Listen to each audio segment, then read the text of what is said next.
Hello, this is a support tutorial for my giant red panda, which is a part of the Giant Pill Plushies series.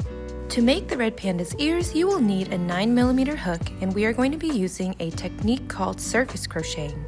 Here I'm going to be joining the fluffy white yarn. I'll be sure to list the exact one I'm using here in the description below, and I'm holding the triangle shaped ear flat as I am crocheting along the edges.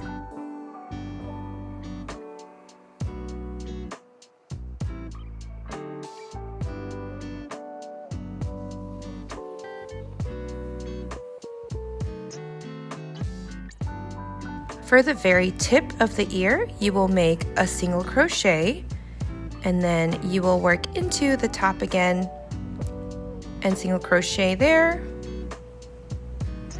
and continue down the other side of the ear as you normally would.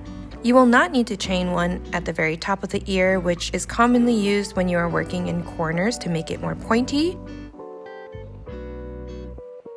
Continue surface crocheting all the way to the end and fasten off and leave a tail for securing into a knot at the end.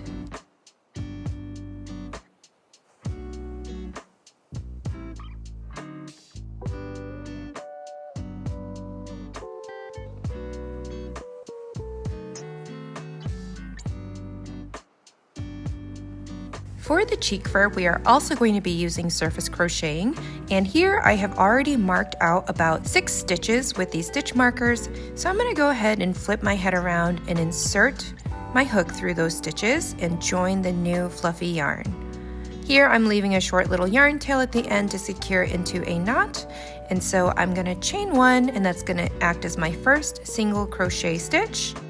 For demonstration purposes, I did work in the back loops only, so you do see me working into the remaining loops here, but in the pattern, I changed things a little bit since filming this and did not have you work in the back loops only, and that is so that you have more flexibility in rearranging where the cheek fur ends on your face.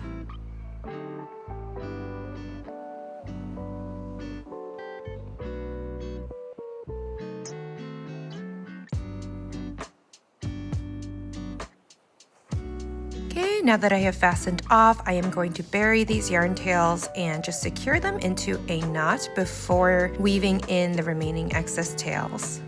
This is going to secure them in place so that they don't accidentally come unraveled. Go ahead and tuck those in safely. If you prefer to use tweezers instead, that is a safer option. However, I just happened to misplace mine at the time of filming. Of course, if you found this support tutorial helpful, please be sure to like and subscribe and leave a comment. I would love to see your finished red panda, so please be sure to tag me on social media. Here he is all finished, and he is so adorable and so cuddly. You can check out the rest of the patterns in the collection on curiouspapaya.com.